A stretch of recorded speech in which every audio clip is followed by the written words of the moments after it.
olá meninas! O nosso vídeo de hoje é a respeito do crime de sequestro e cárcere privado previsto no artigo 148 do Código Penal.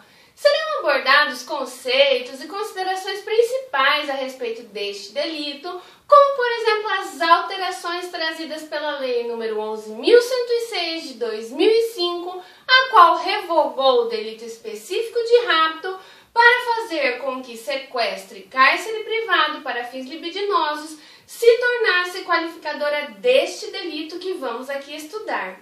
Será mencionado ainda se admite ou não admite modalidade tentada, a classificação, dentre outras considerações importantes e pertinentes para o estudo e compreensão deste delito. Vamos lá então?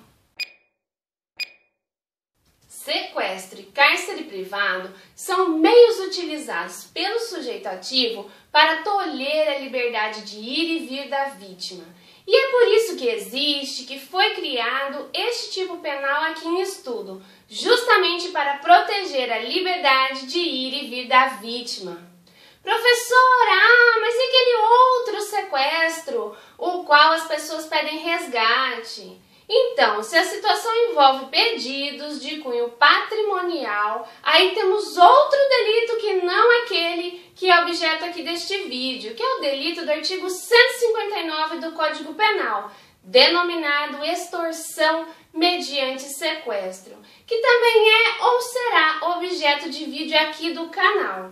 Este é ou será, depende da data ou da ordem que você está assistindo este vídeo. De qualquer forma, não deixem de assistir. Neste delito aqui em estudo, vocês podem perceber que a finalidade ela não é patrimonial, ou seja, o autor do delito mantém alguma pessoa presa por algum motivo, impossibilitada de sair de dentro de uma casa, de um quarto ou de determinado espaço. Volta e meia vemos casos noticiados pela mídia de pessoas que ficaram anos nesta situação. Este é o delito que vamos estudar neste vídeo, ok? Vamos em frente! No artigo 148 do Código Penal, temos descrito que a conduta de privar alguém de sua liberdade mediante sequestro ou cárcere privado possui uma pena de reclusão de 1 a 3 anos. Nós estamos diante de um delito subsidiário, pois, conforme já mencionado, se houver uma finalidade específica para o cometimento deste delito, como, por exemplo, uma finalidade de cunho patrimonial, o crime será outro. Por isso, devem ser feitas as seguintes observações para que o caso concreto possa ser devidamente analisado e corretamente tipificado. A primeira observação é no sentido de que, se temos o verbo privar no sentido puro e simples de tolher, de impedir, de tirar a liberdade de ir e vir de uma pessoa, ou seja, se a ação do autor possui somente a intenção de reter a vítima para tolher a sua liberdade de locomoção, estamos diante do delito aqui em estudo, o delito de sequestro e cárcere privado do artigo 148 do Código Penal. Já a segunda observação é a de que, se o autor possui a intenção de reter a vítima por somente alguns instantes para que esta vítima não pratique determinado ato e que isto não resulte em vantagem econômica para o autor, pode caracterizar o delito de constrangimento ilegal do artigo 146 do Código Penal. Por sua vez, a terceira observação é no sentido de que, se o autor realiza sua conduta para privar a liberdade da vítima e exigir alguma vantagem, seja ela financeira, patrimonial, o delito é o de extorsão mediante sequestro previsto no artigo 159 do Código Penal. Portanto, deve haver muito cuidado na hora de realizar a análise do caso concreto. E vamos então para o nosso próximo tópico, pois o nosso tempo aqui é curto. Vem comigo! As expressões sequestro e cárcere privado, elas não são necessariamente sinônimas. A conduta do agente ela pode se amodar em uma, em outra ou nas duas expressões, e este será punido com a mesma pena, uma vez que em ambas as situações a vítima ela é privada de sua liberdade. Assim, a conduta de sequestrar, a qual também possa oscilar entre manter esta mesma vítima em cárcere privado, configura um crime único. Ao menos que essa pessoa ela seja sequestrada novamente em épocas e circunstâncias diferenciadas. Aí sim, caracterizaria a prática de mais um delito. Essa distinção que a doutrina faz entre sequestro e cárcere privado é apenas para fins didáticos. No sentido de que no sequestro, a pessoa ela é privada de sua liberdade em um sentido mais amplo. A vítima fica confinada em um espaço, em uma dimensão um pouco maior, como, por exemplo, impedida de sair de dentro de sua residência, vigiada para não sair de dentro de uma fazenda ou de uma chácara. Já a expressão cárcere privado, por sua vez, possui um significado mais restrito, transmite a ideia de que a vítima foi mantida em um local fechado, enclausurada em uma espécie de cela, trancada dentro de um quarto, ou seja, é uma prisão propriamente dita, promovida por uma pessoa particular. Tudo bem até aqui? Passamos então para o nosso próximo item. Nos termos da redação dada pela Lei nº 11.106 de 2005, o Código Penal ele prevê duas modalidades qualificadas e com penas diferenciadas. Assim, nós temos a forma qualificada do artigo 148, parágrafo 1º, a qual eleva a pena do delito aqui em estudo para reclusão de 2 a 5 anos nas seguintes situações. Se a vítima ela é ascendente, descendente, cônjuge, companheiro ou maior de 60 anos. Se o crime é praticado mediante internação da vítima em casa de saúde ou hospital. Se a privação de liberdade dura mais de 15 dias. Se o crime é praticado contra menor de 18 anos. Ou se o crime é praticado com fins libidinosos. Por sua vez, a forma qualificada do artigo 148, parágrafo 2º, eleva a pena do delito aqui em estudo para reclusão de 2 a 8 anos para os casos em que resulta a vítima em razão dos maus tratos ou em razão da natureza da detenção, grave sofrimento físico ou moral. Tudo bem até aqui? Passamos então para o nosso próximo bloco. Essa lei número 11.106 de 2005, que eu já mencionei para os senhores, ela inseriu o inciso 5º no parágrafo 1º do artigo 148 e revogou o crime de rapto, que então era previsto no antigo artigo 219 do Código Penal. No rapto daquele delito lá, a questão para fins libidinosos era elementar, enquanto que no delito de sequestro e cárcere privado, a situação que envolve fins libidinosos passa a ser qualificadora do delito.